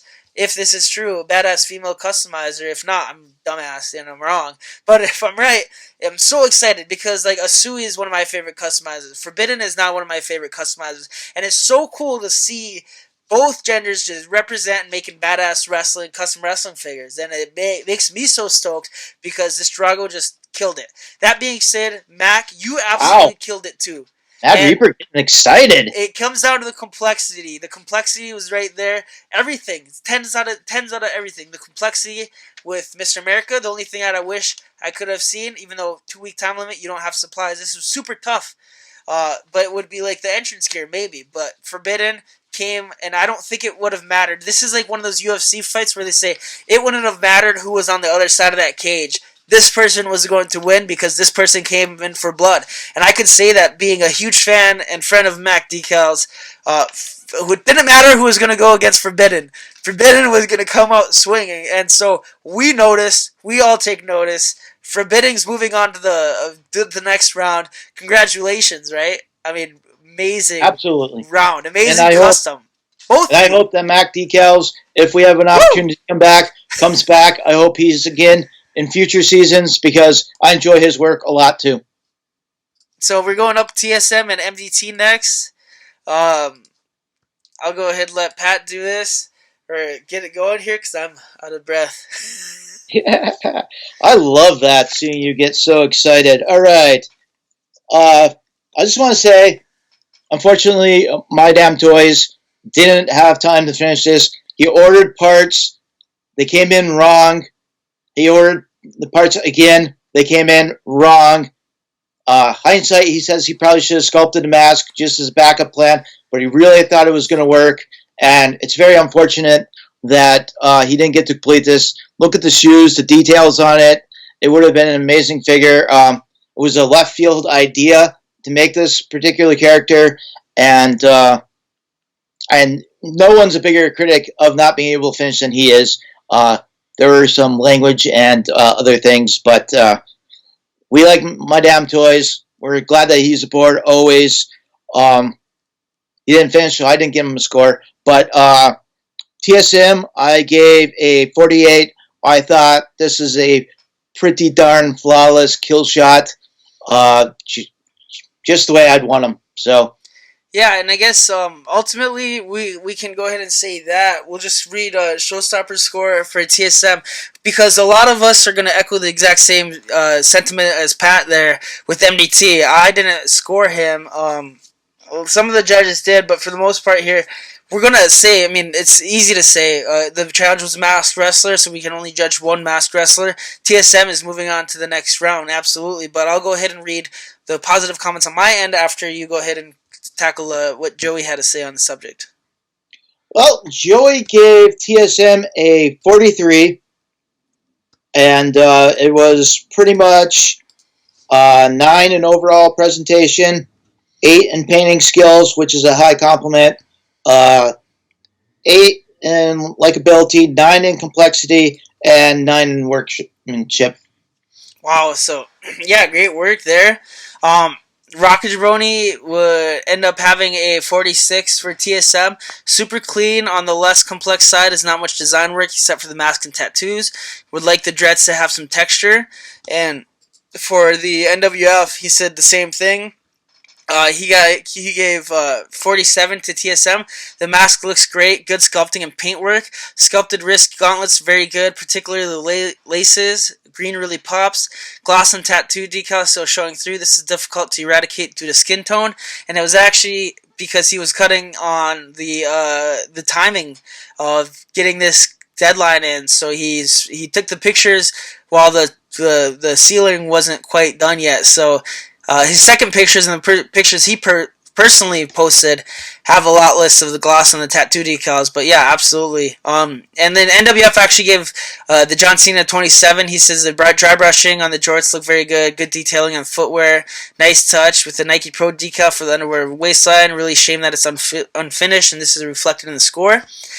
And for myself, it's the exact same. TSM, I gave a 47. Everything was really nice. I gotta say that this is TSM's cleanest work, I think. The figure, as well after the decals were resealed, but the sculpting and the paintwork on the gauntlets and the laces and how clean they were really, you could tell he really set out to reintroduce himself as this really clean customizer, and this is just another evolution. So great work, TSM. Definitely, I think your cleanest custom. I'm a big fan of it. He was excited about it too, how well it turned out, and yeah. It is his new favorite custom, so that he's done. So I mean, hell yeah, it was well done, very well done. So we have TSM going forward on that there too, or for that matchup. We're gonna go through BW. We'll just talk. I won't mean since there's everyone. I think everyone got 50s.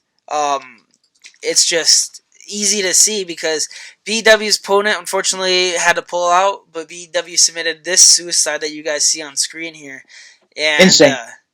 it's just amazing. I mean, it's just on another level. For Rocket Roni, his points were sculpting details were amazing. Sculpting details were amazingly done. The laces on the wrist gauntlet and the seams on the mask are what got me. Shading on the figure put it over the top.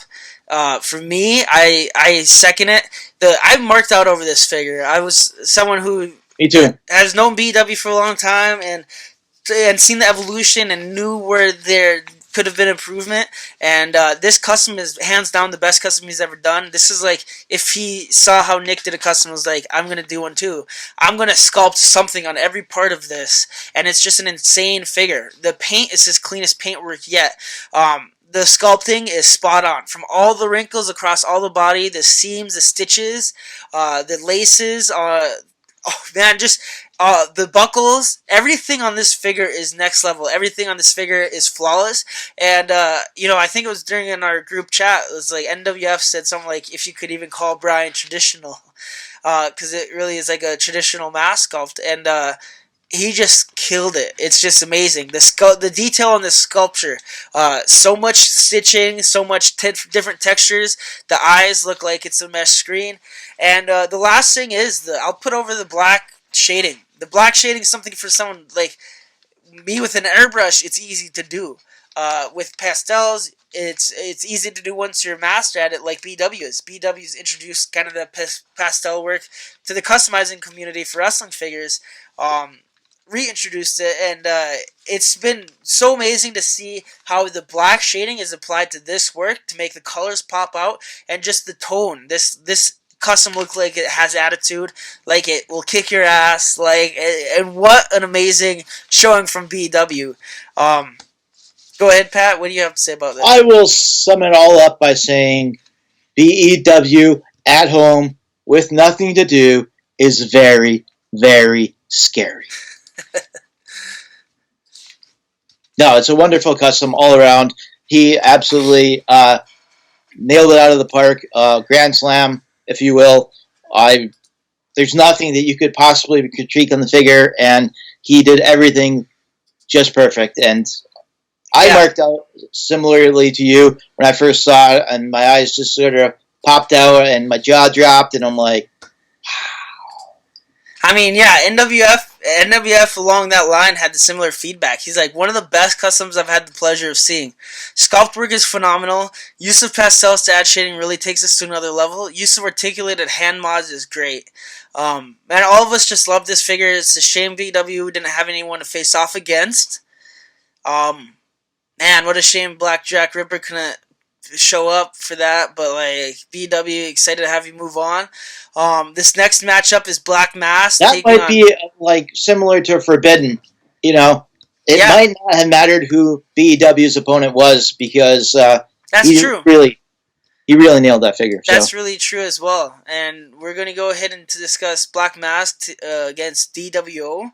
This is a Prince Puma figure against a Masquerita Sangrada. Both of these were really well done. I'll go ahead and let Pat get into his votes first, because I think these deserve to be on top of the screen here. These are just, you guys got to stare at these for a little bit. I spent way too much time looking at all these figures, trying to find a flaw, and they're both perfectly done. I'm a huge fan of both characters. I scored at 49 and a tie. I didn't want to have any ties in the first round, but I can't give an edge to either person. And similarly, Showstopper, double 50s. Double 50s. Oh man, so right now you guys didn't make it easy at all. Alright. Well, hopefully here these guys do. Black Mass, or for NWF, or for Rocket Jabroni, I should say. Rocket Jabroni, Black Mask, Prince Puma, he had at 44. He said, from experience, Prince Puma is a pain in the butt to do, and to do it with 2 weeks, no less. Tights were painted well. Would like to see more detail in the sculpt of the mask. And for DWO, he gave a 43. He loves the choice. Cape accessory nicely done. With somewhat of a minimal attire design, would have loved to see smoother line work. So he has Prince Puma going forward there. As for NWF, he has Prince Puma at 42. And he says, overall a good custom. Good sculpting for the wrist gauntlets. Paint work overall is good. Yellow is a difficult color to work with, and he does this well.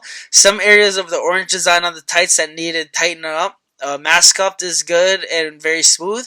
Painted design on the mask is not symmetrical and slopes from left to right. And for DWO, Masquerade Sangrada, he got a 40. He said, unique and refreshing custom. Good use of part choices. He likes the cape. Paintwork is fairly clean, but neatness of the line work is slightly off. Attire design on torso is close, but misses the mark for me. And so, that leaves, he ends up putting Black Mass ahead as well.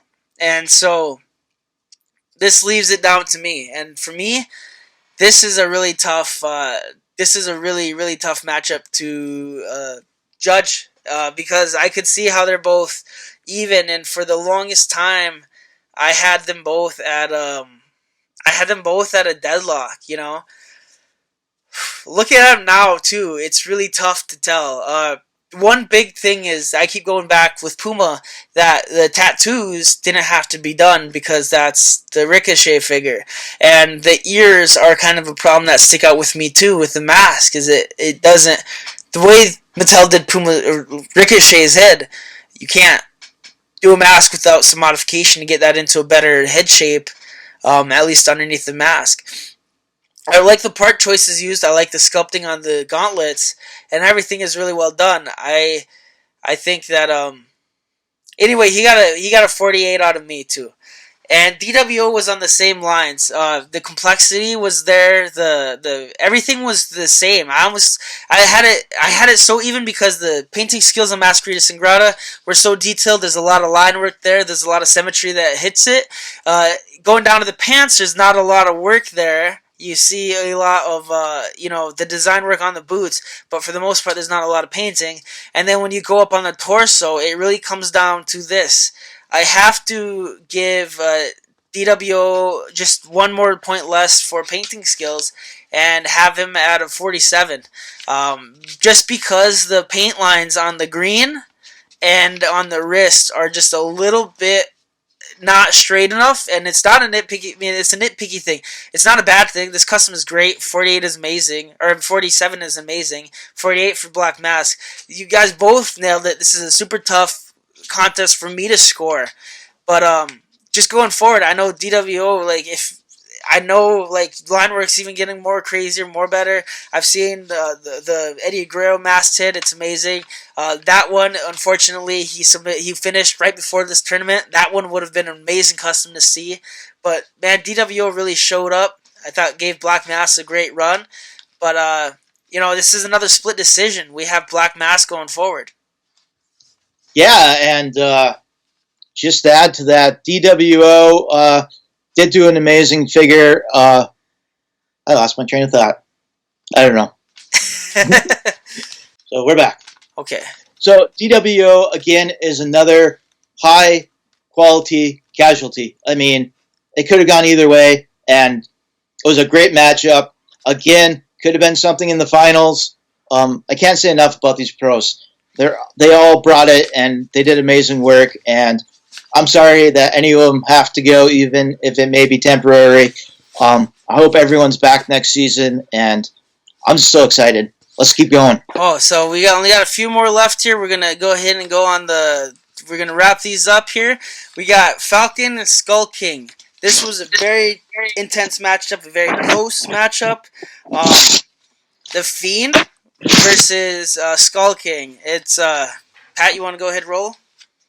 Okay, so for Falcon, I have him at 41. The judges got together. It is a cast of someone else's, so he got knocked slightly for that. but it's a great figure overall. He painted it to perfection. It's, in my opinion, one of his best to date. Skull King, equally as great.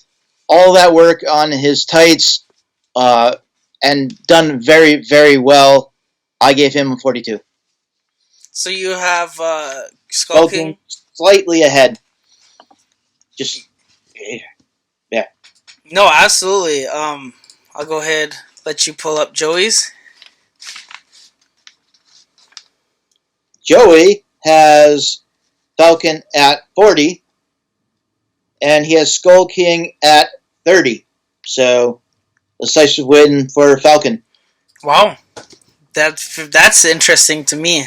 I would like to know what Joey's thoughts were, but unfortunately he's sleeping right now. So, Well, for Rocky Jabroni, Rocky Jabroni ended up having for Falcon a 38 and Skull King 39. He said some points lost from using El Nuttle's cast. I like some of the paint apps like on the head, but other areas need to be cleaned up, like the tank top and arms.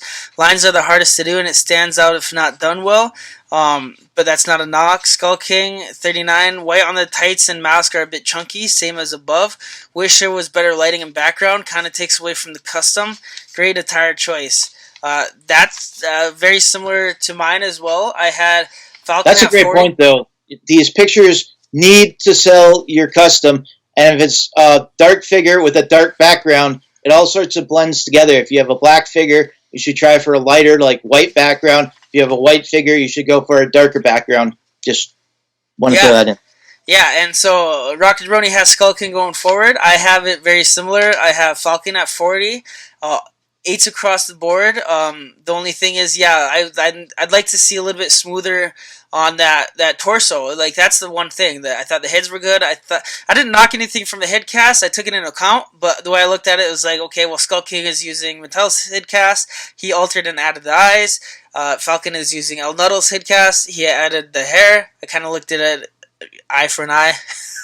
But, like, looking at it, is 40 to 41. For me, Falcon, that torso, it was just a little distracting up here. I thought it looked a little messy and really pulled me out of my element. And the gloves and everything else were painted so amazing. This is one of your best customs. This was an amazing custom. The fans loved it. Everyone loved it. And it's amazing. That being said, with I think the challenge, or Skull King, to me, he edged out on the painting skills because of the line work. And this is where I don't know, for me, I understood that the only critique for me was this, is I wish the paint was smoother. The white paint was smoother. Not on the torso. It's supposed to look messy. I get that. Map. It's redded. Understand. But on the crotch piece on the tights should look like a solid white design over the existence in Kara design. And so that white, it happens to all of us. White, you're trying to build it up, and so sometimes you use a little bit thicker layers to use less layers overall, but then sometimes that white gets a little chunky, doesn't really flow smooth. A tip that I use going forward is mix a little bit of gloss medium in it. That makes it smoother. The glossier white is, the smoother and more pure it looks. But that being said, Skull King goes over for me. So Rocket Jabroni, myself, both have Skull King going forward. NWF, very similar. Oh, actually different. He has the Fiend at 38 and Skull King at 36. So he has the Fiend saying Falcon has really unique style which works with this figure. Painting on the skin is really nice. I agree. Didn't score as high for workmanship due to use of El Nuttle's headcast. Good colors on the tights and gloves look nice. Lines on the tights lack neatness, as does the torso sculpt paint. Tattoo sleeves are also not neat. For me, that's the only thing is like the sanding. I wish there was more sanding on the torso because I love what you were trying to accomplish. But its roughness pointed out. And then he had 36 for Skull King. He likes the idea. Painting of the skeleton bones and mask look good. Eye on the mask really pop. Paint rub on shoulder joints. Paintwork overall is not particularly neat. Needs to lay flatter. Scored lower for complexity as parts and mask already exist with little modification. Which is fair enough too. So that means it's a split decision, right? We had 2 for the Fiend. Because you had it for Skull King as well, right? I had it for Skull King as well. Yes. So that ends up being 3-2, unfortunately. The Fiend, amazing figure, amazing showing. Skull King edges out. I think it comes down to the head cast, maybe. But for me, For me, it's just the sanding, the final finish, but the line work for Skull King stuck out a little bit more to me as being the cleaner of the two. So, Skull King moving forward to the next round. We got 2 matchups left. Hang on here with us. Let's go. Creature Will on deck. We're going to pound these out. Creature Will with an amazing Hayabusa taking on LH. And LH did Rei Hechiro, Hechiro? You guys, my Spanish sucks. It's non-existent. Or, now it's non-existent. And you know what? That's still slightly better than me. But, amazing figures from both of these guys, man. Creature Will painted that robe, and LH pulled out all the stops for this figure. He added so many different add-ons, so many different accessories.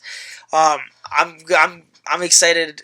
I'm excited to talk about this figure, but go ahead, Pat, take it away.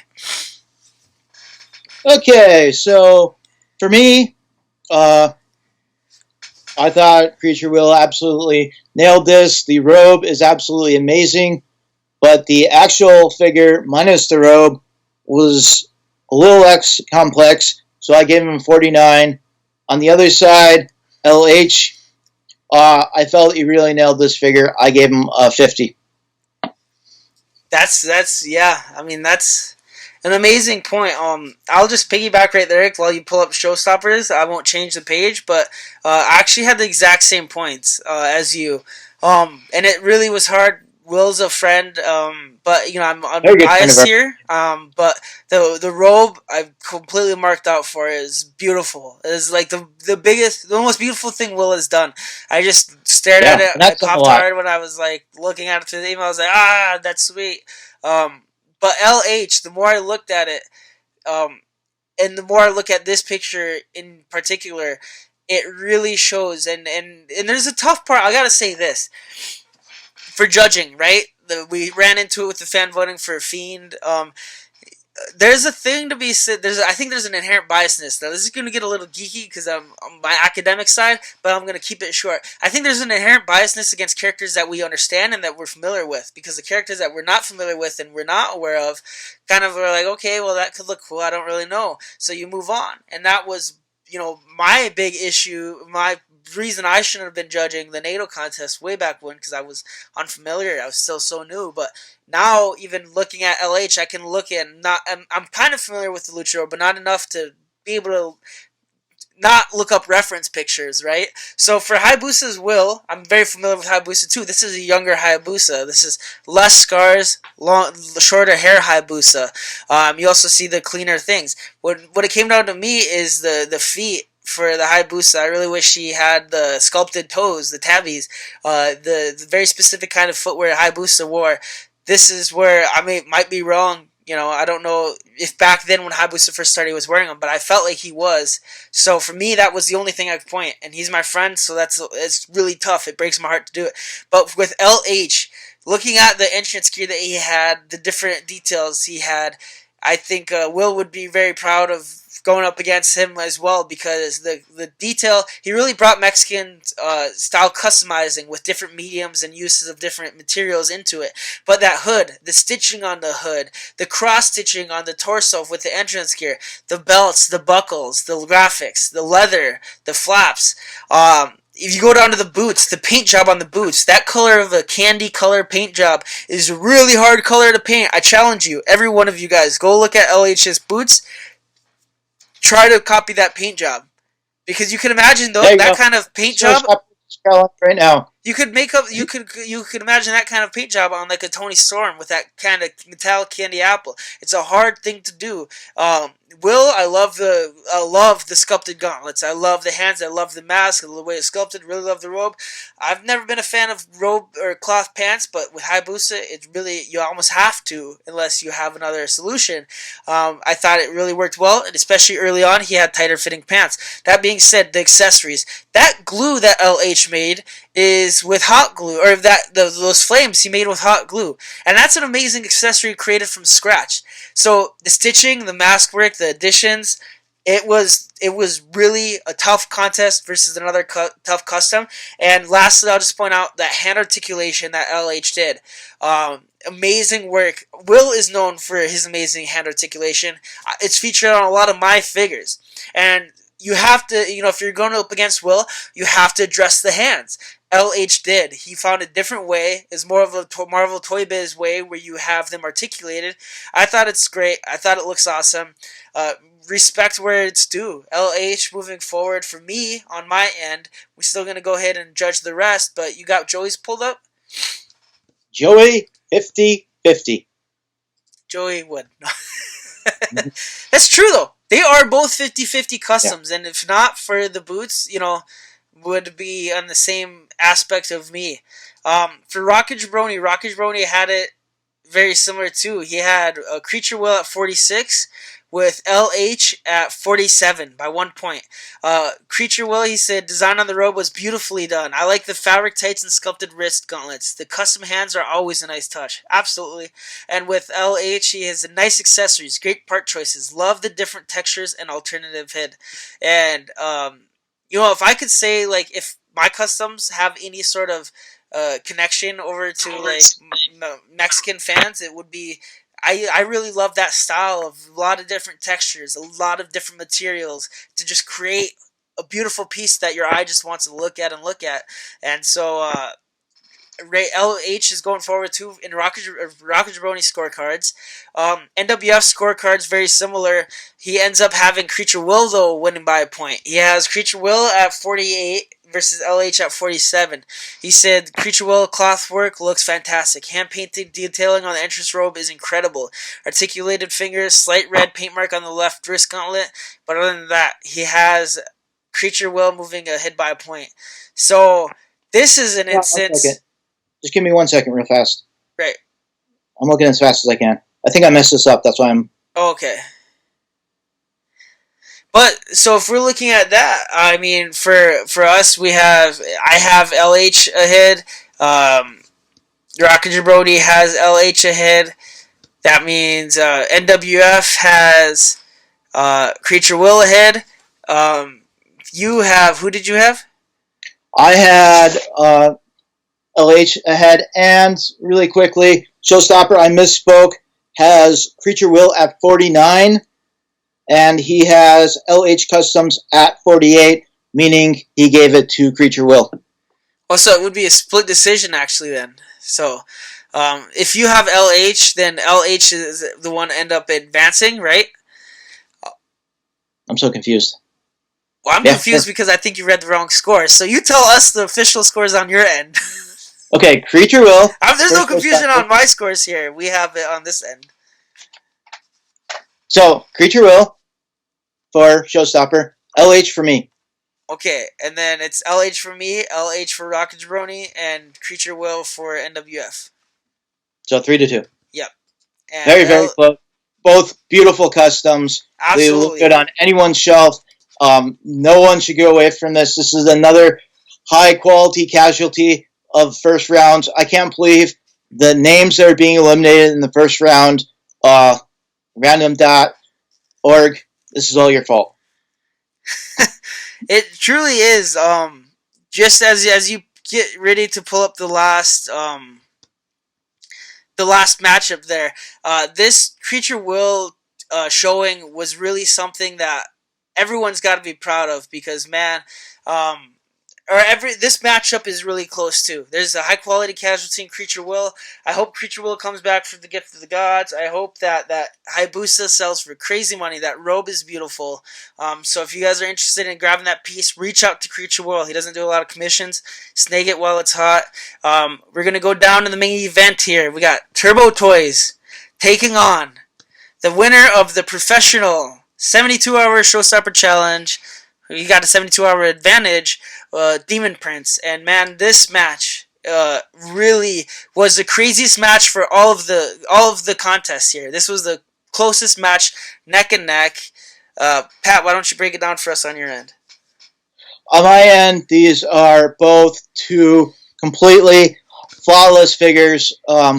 You look and you look and you look, and there's not any nitpicking things to say on my end.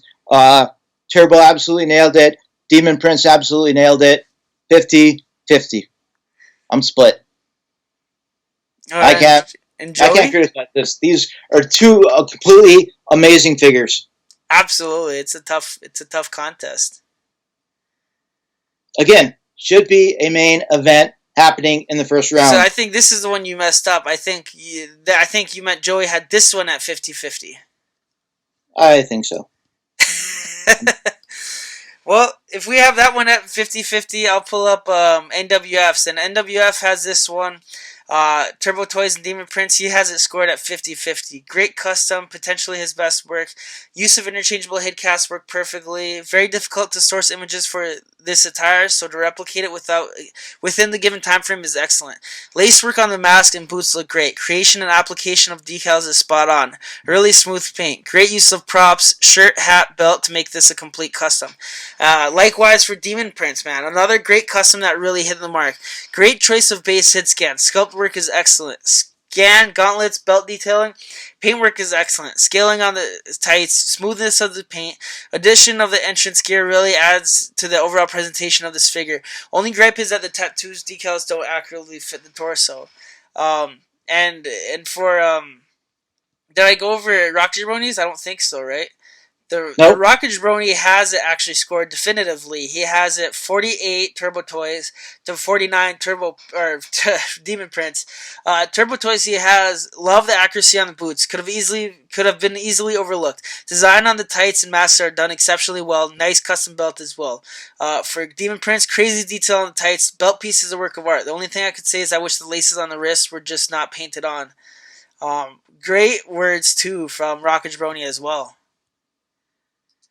And so, lastly, this comes down to my score, and my score is not going to make it easy because I have it 50-50 as well. At the end of the day, there's nothing I could look at Turbos and pinpoint as not being worthy of 50. The boots, what everyone else gets wrong, were well done to perfection. I loved the way the boots turned out. The mask, the interchangeable heads, the alternative, the title, the paintwork on the pants. It's a perfect custom, and so it was really Demon had to do a perfect one, otherwise he would have lost. And Demon, being the challenge winner, was able to pull out a perfect and amazing Luchasaurus. And if you're looking at this Luchasaurus and you're going ahead, here we're going to pull this up. If you're looking at this Luchasaurus and you're just saying, okay, I need to pick which one of these two to go forward, it's easy to say, okay, well, the Luchasaurus has just got more entrance gear. You could tell it took more work. But that being said, that's not our judging criteria. And when you're judging it on the base of the custom, which custom is better, custom versus custom, both are just as difficult. Or I mean, obviously, there's a lot more difficult. Luchasaurus isn't done as well as often. You can see the shoes, the feet, the toes from the side, and the kick pads. There's nothing to fault, and it's a great figure too. So for me, they're both 50-50s, and so this leads us. That's insane. This leads us to where what are we going to do next? So we're running really here. This is a long episode, so we're going to try to wrap this up really fast here. But this leaves us in a really difficult position where it was going to be depending on what are we going to do with this extra bracket, right? If people didn't show up, we were going to plug in the bracket. If people did show up, then we might risk having an extra bracket. In this sense here, we have an extra bracket, and we also have a tie. And so it's going to be weird because we're going to have two different things happening here for both the professional and both the amateur bracket. The amateur or the professional bracket, it's going to be Nick's Custom Toys advancing, taking on Chase Arcade. We're going to go have Forbidden Figures taking on TSM. We're going to have BW taking on Black Mass, and we're going to have Skull King taking on LH Customs.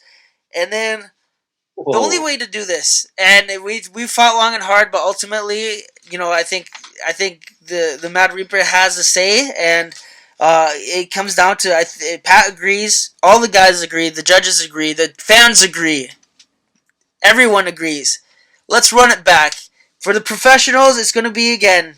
I hope Turbo's not pissed. I hope Demon's not pissed. They've been super polite about each other. That's true sportsmanship. They've been completely just calling each other's work for how beautiful it is. And I'll say this, across the board on this whole contest, for the most part, it's been beautiful sportsmanship. It's been so inspiring to see how inspired we've all made each other. And this is exactly why we brought it back. People are constantly encouraging each other. People are constantly, they're constantly encouraging each other. When you see someone doing something else great, it inspires you to want to do better. When you see someone sculpting the laces, it makes you want to sculpt the laces, not paint them. That being said, the only way to go forward is to do Demon Prince, Turbo Toys, Part 2, the rematch.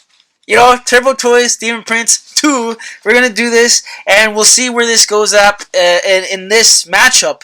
For the amateurs, they actually, every bracket, I mean, there was a definitive winner.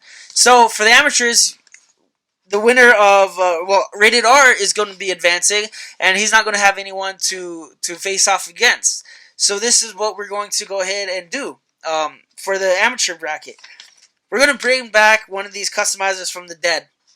And people like Action Figure Eliminator, Manipulator, I'm looking at you, man. These customs that were really tough. Jacked, I'm looking at you. These guys are your chance. We're going to do this round's Showstopper Challenge. Okay? We're going to have 2 winners.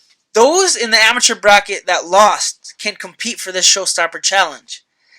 And those who are moving forward for this Showstopper Challenge can compete as well. We're going to go ahead and have the winner of those who've been eliminated for the amateur bracket only. That means Milkman, KBD, Action Figure Manipulator, Ramos, Brady, Jacked, Havoc Figs, Kuroda Kid, Unstable. This is to you guys. The Showstopper Challenge that applies would mean that you guys win if you from here till next Tuesday. If you guys win the Showstopper Challenge, you guys are going to go ahead and have a chance to face Rated R. You guys are back in the tournament, back from the dead. That's the perk. That's the only perk for you. Obviously, you guys won't get any other perks. But for those of you that are still in the tournament... Okay, so to clarify this, there's going to be 2 winners. For the amateur bracket. Yeah, for the amateur bracket. Yep. One will return, and the other... Yeah, think of it as the 2 different the same Showstopper challenges, a winner for those who have been eliminated, and a winner for those who haven't been. This isn't the gift of the gods, but for the winner, if only one person enters that have been eliminated out of those names that I have named, if only one person enters, they're going to go on to face Rated R. So I hope everyone who's been eliminated tries to enter the Showstopper Challenge to go ahead and get that spot back. That being said, those that are in the tournament can still win the Showstopper Challenge too. And if they win, they end up getting a total of 3 extra points added on to their score for the next round. Round 2, whatever the score is, if it's 50, they'll get 53 points. Think about that. That means, potentially, if you win this Showstopper Challenge, you have the chance to make sure that there is no draw. If you make a perfect custom, you get the extra 3 points. You're going to move on. But you have to win the Showstopper Challenge. This is a big deal here. I know this is the first time I'm hyping it up like this.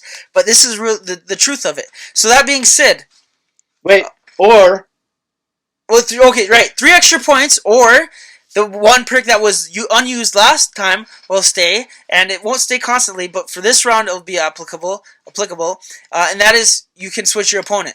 So if you win, you can choose 3 points, or you can switch your opponent, right? If you're going to go 50 custom, 3 points is an automatic buy to you. If you're somewhere in the 40s, this is where it's tough for the amateurs. If you're in the 40s, 3 points could be a 43. Oh, I'm getting too dry with throat. It could be 43, or it could be,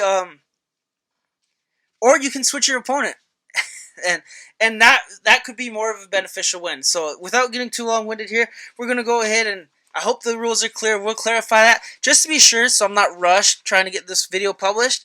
We'll say that we're giving these out tomorrow at noon. So we'll go Saturday to Sunday is one day, Monday it's Tuesday. So this won't be due till Tuesday evening, but we'll at least have it ironed out then, and we'll figure out.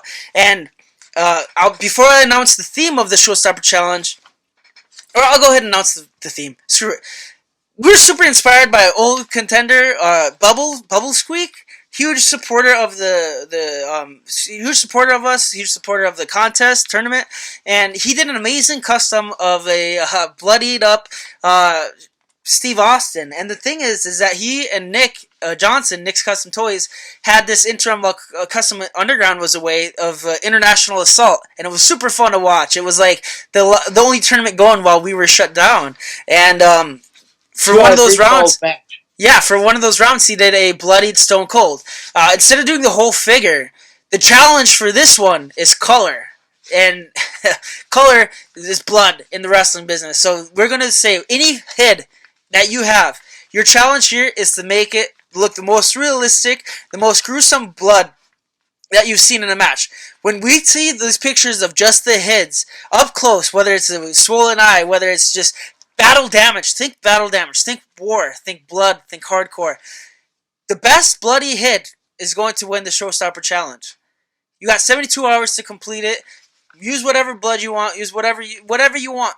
Make it badass. You can make a mask bloody, whatever. Go crazy. This is what you guys are fighting for. For the professionals, we'll segue into that Showstopper Challenge. Same theme. Professionals, the Showstopper Challenge. This only applies to those who are still in the contest, since the bracket's still full. So for those that have been eliminated from that contest, and I'll just go ahead and name them off real quick. Lucho Punk, Gustador, Mac Decals, MDT, Blackjack Ripper, DWO, Falcon, and Creature Will. Oh my goodness! You're telling me these people were eliminated in the first round? Right. They're still going to be eligible for the Gift of the Gods, and that's going to be coming up right around the semifinals. So you guys just hang on. Still stay tuned to the contest if you're interested in it. I hope none of you guys are disappointed. I hope none of you guys are too at us. We tried really hard to judge this as fair as we can. This was amazing and a really tough job for us to score. That being said, the perks here, before I lose my train of thought, the Showstopper Challenge, blood, 72 hours, bloody head, all of you guys in the custom contest still for the professionals. These are your choices of the perks. An additional 3 points. That could be an automatic buy just the same. Addition of 3 points, or the option that we have here for timeout. It's going to be the same as amateurs, right? Is what? The perks are going to be the same as the amateurs, right? Perks or switch opponents, right? Duh, yeah. Yep. All right, okay. Go ahead. Yeah, no, you say it. Yeah, so it's going to be the same perks as the people still in the tournament. Automatic 3 points, or you can switch your opponent. For this, for the professional bracket, though, that's got potentially completely game-changing... Remember, I didn't score anything 2 points apart. So 3 points, that means you get the automatic win. If it all turns out the same. And I'll say this, historically, we've seen scoring get a lot more strict in the later rounds. And so take that how you will. You know, I know it's hard to listen to me talk for that long. I appreciate you guys. I love all the energy you guys brought for all the customs. This round one was amazing. The best round one we've ever had. And I say that without hesitation. And we've had some killer round ones.